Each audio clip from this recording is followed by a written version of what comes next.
Good morning, all of you. Welcome to TS in the School. Myself Swati Mahabar. We are doing chapter number 1 in Political Science of class 9th. This is the third part of this chapter. 2 parts was completed. Now come to the page number 6. Second paragraph of this page. ठीक है, ये third part है आपका इस chapter का. 2 parts complete हो चुके हैं. Now we start with the third part. Should we consider the elections described above as example of people electing their rulers? हम लोग ने इलेक्शंस के बारे में पढ़ा था कि किस तरीके से डेमोक्रेटिक इलेक्शंस होते हैं और कैसे नॉन डेमोक्रेटिक इलेक्शंस होते हैं. ठीक है, लोग इलेक्ट होने के बाद भी उनके हाथ में पावर्स नहीं आती है, वो पावर में नहीं आ पाते हैं, उनके हाथ में कोई कंट्रोल नहीं होता है, सारा कंट्रोल मिलिट्री के हाथ में रहता है. Reading these example we get a sense that we can not there are many problems here. बहुत सारे प्रॉब्लम्स होते हैं. In China the elections do not offer the people any serious choice. China के अंदर जो इलेक्शंस हुए थे वहाँ पर लोगों का कोई भी चॉइस नहीं था, लोगों का कोई भी पार्टिसिपेशन नहीं था चूज़ करने में रूलर को. They have to choose the ruling party and the candidates approve by it. ठीक है, उन्होंने रूलिंग पार्टी को चूज़ किया था और कैंडिडेट्स जो थे वो अप्रूव किए गए थे. किसने किए थे? जो रूलर था उसी ने अप्रूव किए थे. ठीक है, in the Mexican example people should seemed to really have a choice but in practice they had no choice. Mexican example, Mexico के बारे में जब हमने पढ़ा था तो उसमें हमने यही देखा था कि जो रूलर है वो इलेक्ट तो कर लिया गया, लेकिन इलेक्ट होने के बाद भी उसके हाथ में सारी पावर्स नहीं आई. There was no way the ruling party could be defeated even if people were against it. लोग अगर उसके खिलाफ भी होते थे तो भी लोगों के हाथ में इतना राइट नहीं था, इतना उनके पावर नहीं थी कि वो जो रूलिंग पार्टी है उसको वहाँ से हटा सकें. There are not fair elections. तो इस टाइप के जो इलेक्शंस होते हैं उनको हम फेयर इलेक्शंस नहीं कह सकते हैं. We can thus add a second feature to understanding of democracy. Holding elections of any kind is not sufficient. The elections must offer a real choice between political alternative. ठीक है, यहाँ पर दूसरा feature democracy का हमारे सामने आया, वो ये कि इलेक्शंस कराना ही सिर्फ डेमोक्रेटिक गवर्नमेंट नहीं है, बल्कि इलेक्शंस के अंदर जो रियल चॉइस है लोगों की वो आनी चाहिए. ठीक है, अलग अलग अल्टरनेटिव्स हमारे सामने होने चाहिए जिसके अंदर से हम चूज़ करें what is the who is the good ruler for us. ठीक है, हमारे लिए कौन अच्छा बनेगा, कौन अच्छे से हमारा काम करेगा, हमारे नीड्स और एक्सपेक्टेशंस को कौन फुलफिल करेगा. The elections must offer a real choice. Real choice होनी चाहिए इलेक्शंस के अंदर पॉलिटिकल अल्टरनेटिव्स के बीच में. And it should be possible for people to use their choice to remove the existing rulers. और ये लोगों के ऊपर डिपेंड होना चाहिए कि जो एग्जिस्टिंग रूलर है, एग्जिस्टिंग रूलर अगर यानी कि जो एट प्रेजेंट रूल कर रहा है अगर वो हमारे लिए अच्छा नहीं है, हमारे लिए बेटर नहीं है, हमारे नीड्स और एक्सपेक्टेशन का ध्यान नहीं रखता है, तो हमारे हाथ में इतना चॉइस होना चाहिए, हमारे हाथ में इतना राइट होना चाहिए कि हम उसको अपने पोजीशन से हटा दें. So a democracy must be based on the free and fair election. तो जो डेमोक्रेसी है वो किस पे बेस्ड होनी चाहिए? फ्री और फेयर इलेक्शन के ऊपर. Where those currently in power have a fair chance of losing. ठीक है, जो पावर में हैं उनको फेयर चांस होना चाहिए लूजिंग का, यानी कि जो पावर में हैं अगर वो गलत हैं तो उनको वहाँ से हटा करके हम हमारी मर्ज़ी का जो रिप्रेजेंटेटिव है, जो गुड रिप्रेजेंटेटिव है हमारे सामने, हम उसको पावर में लेकर आ सकें. We shall find out more about a democratic election in chapter 3. अब चैप्टर 3 के अंदर भी हम डेमोक्रेटिक इलेक्शन के बारे में पढ़ेंगे. Now see the third feature of democracy is one person one vote one value. एक पर्सन का एक वोट का क्या होता है? एक ही वैल्यू होता है. ठीक है, जो एक पर्सन के वोट का वैल्यू है वही दूसरे पर्सन के वोट का भी वैल्यू होगा, चाहे वो किसी भी कास्ट कम्युनिटी से बिलोंग करता हो, चाहे वो रिच स्टेटस से बिलोंग करता हो, चाहे वो पुअर स्टेटस से बिलोंग करता हो. Earlier we read about how the struggle for democracy was linked to the demand for universal adult franchise. ठीक है, यूनिवर्सल एडल्ट फ्रेंचाइज के बारे में आपने 8th क्लास के अंदर पढ़ा था. क्या होता है यूनिवर्सल एडल्ट फ्रेंचाइज? 18 ईयर्स से अबव कोई भी पर्सन है, अगर वो इंडिया का नेटिव है, इंडिया की सिटीजनशिप है उसके पास, तो वो इलेक्शंस के अंदर वोटिंग कर सकता है, वोट दे सकता है. ठीक है, वो क्या कहलाता है? Universal adult franchise.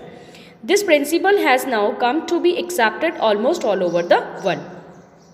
और जो यूनिवर्सल एडल्ट फ्रेंचाइज वाला जो प्रिंसिपल है वो पूरे वर्ल्ड के अंदर फॉलो किया जा रहा है.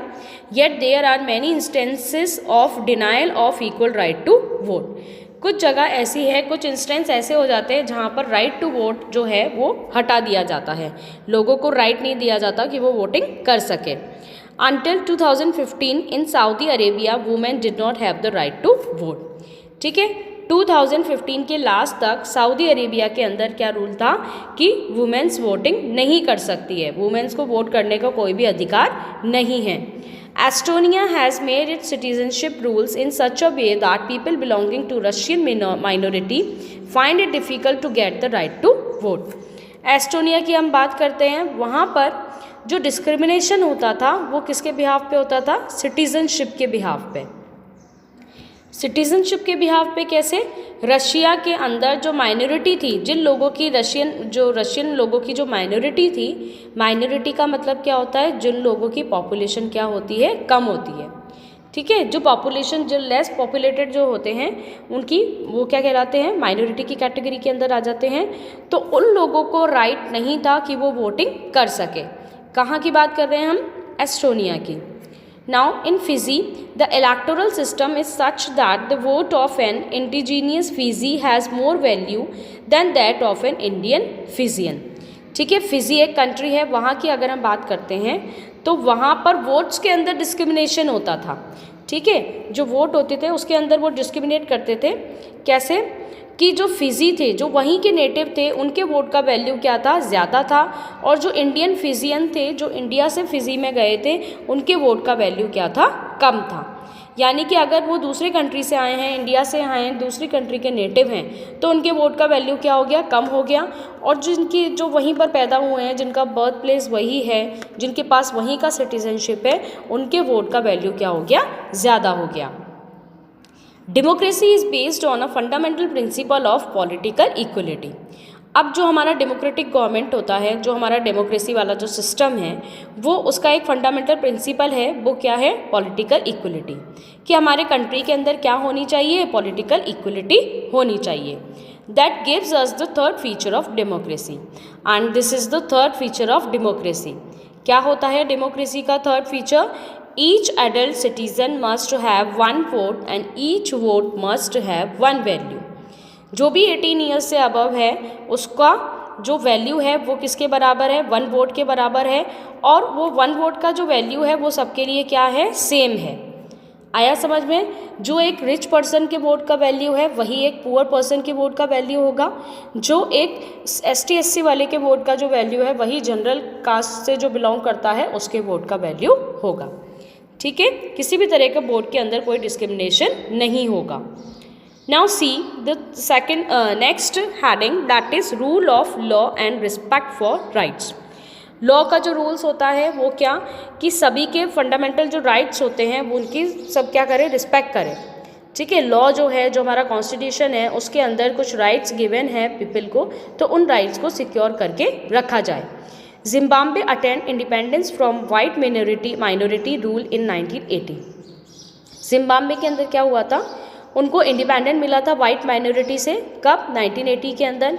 Since then the country has been ruled by जानू PF। उस टाइम पे उस कंट्री के अंदर कौन रूल करता था? जानू PF रूल करता था। ठीक है, the party that led the freedom struggle. और ये वो पार्टी थी जिसने फ्रीडम स्ट्रगल के लिए लड़ाई लड़ी थी, जिसने उस कंट्री को फ्रीडम दिलाया था। इट्स लीडर, उसके एक लीडर थे जिनका नाम क्या था? Robert Mugabe. Ruled the country since independence. यहाँ पर जो रॉबर्ट मुगाबे थे उन्होंने कंट्री के ऊपर रूल किया था इंडिपेंडेंस के बाद से ही। Elections were held regularly and always won by जानू PF। ठीक है, हर साल इलेक्शंस होते थे, कंटिन्यू इलेक्शंस होते थे, लेकिन उसके बाद भी जितने भी इलेक्शंस होते थे उन सब इलेक्शंस के अंदर सिर्फ जीतता कौन था? जानू PF। President Mugabe was popular but also use unfair practices in election. अब जो प्रेसिडेंट थे वहाँ के मुगाबे, वो बहुत ही पॉपुलर थे, सब लोग उनको बहुत अच्छे से जानते थे, और वो अनफेयर प्रैक्टिसेस करते थे इलेक्शंस के अंदर, यानी कि गलत तरीके से वो इलेक्शंस जीतते थे। Over the years, his government changes the constitution several times to increase the powers of the president and make him less accountable. अब उन्होंने जब गवर्नमेंट के अंदर वो थे, रूलिंग पार्टी के अंदर जब वो थे, तो उन्होंने क्या किया, अब वहाँ का जो कॉन्स्टिट्यूशन था, उस कंट्री का जो कॉन्स्टिट्यूशन था, उसके अंदर उन्होंने बहुत सारे चेंजेस कर दिए। चेंजेस क्यों किए गए थे? ताकि उनकी पावर को इंक्रीज़ किया जा सके। अपनी पावर को बढ़ाने के लिए उन्होंने क्या करा, कॉन्स्टिट्यूशन को ही चेंज कर दिया, और एक बार नहीं कई बार उन्होंने कॉन्स्टिट्यूशन को चेंज किया। Opposition party workers were harassed and their meetings disrupted. अब जो अपोजिशन पार्टी थी उसको एक्सप्लॉइट किया जाता था, परेशान किया जाता था, और उनकी जो मीटिंग्स होती थी उसको रद्द कर दिया जाता था, बंद कर दिया जाता था। Public protest and demonstrations against the government were declared illegal. उन्होंने क्या बोला, जो पब्लिक प्रोटेस्ट होगा, जो लोग उनको अपोज करेंगे, उन लोगों को उन्होंने क्या बता दिया, इलीगल बता दिया, कि जो रूलिंग पार्टी है, जो जानू पीएफ और रॉबर्ट मुगाबे की जो पार्टी है, उसको जो भी अपोज करेगा वो क्या रहेगा, इलीगल रहेगा, उनको पनिश किया जाएगा। There was a law that limited the right to criticise the president. एक ऐसा लॉ भी आया जिसके अंदर प्रेसिडेंट को क्रिटिसाइज़ करने का भी लोगों को हक नहीं था, कि उनको इतना भी राइट नहीं था कि वो प्रेसिडेंट को क्रिटिसाइज़ कर सके, उसको गलत बता सकें। Television and radio were controlled by the government and gave only the ruling party version. ठीक है, जो टेलीविज़न और रेडियो थे, जो मीडिया था, उस मीडिया के ऊपर किसका कंट्रोल था, इस प्रेसिडेंट का ही कंट्रोल था, मुगाबे का ही कंट्रोल था। देयर वर इंडिपेंडेंट न्यूज़पेपर्स, कुछ इंडिपेंडेंस न्यूज़पेपर्स भी थे, that government harass those journalist who went against it. अब उन इंडिपेंडेंट न्यूज़पेपर्स वालों ने अगर उनको अपोज किया, जिन न्यूज़पेपर्स वालों ने उनको अपोज किया, उसके अगेंस्ट भी उन्होंने बहुत सारी एक्टिविटीज़ की थी, बहुत सारी रॉन्ग एक्टिविटीज़ की थी, यानी कि जिन्होंने उनके खिलाफ आवाज़ उठाई उन्होंने उन सब लोगों को परेशान कर दिया। The government ignored some court judgement. अब ये इतनी पावरफुल गवर्नमेंट बन चुकी थी कि इसने कोर्ट के जजमेंट को भी मानने से इनकार कर दिया, दैट वेंट अगेंस्ट इट, जो उनके अगेंस्ट में थे, एंड प्रेशराइज जजेस, और उन्होंने क्या किया, जजेस को प्रेशराइज करना शुरू कर दिया। उल्टा उन्होंने जज को ही परेशान करना शुरू कर दिया, उनको ही प्रेशर करना शुरू कर दिया।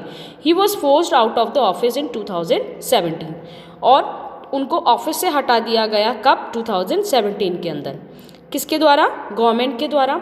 आया समझ में? तो उन्होंने अपनी पावर्स को इतना एक्सटेंड कर लिया था कि वो मीडिया की भी नहीं सुनते थे, न्यूज़पेपर्स वालों की भी नहीं सुनते थे, और इवन उन्होंने कोर्ट की सुनना भी बंद कर दिया था। समझ में आया आप लोगों को यहाँ तक? ये आपका थर्ड पार्ट कंप्लीट हो गया। अब इसके आगे का जो चैप्टर है वो हम फोर्थ पार्ट से कंटिन्यू करेंगे। ओके, यहाँ तक बहुत अच्छे से पढ़ लेना आप लोग। Thanks for watching and stay home, stay safe.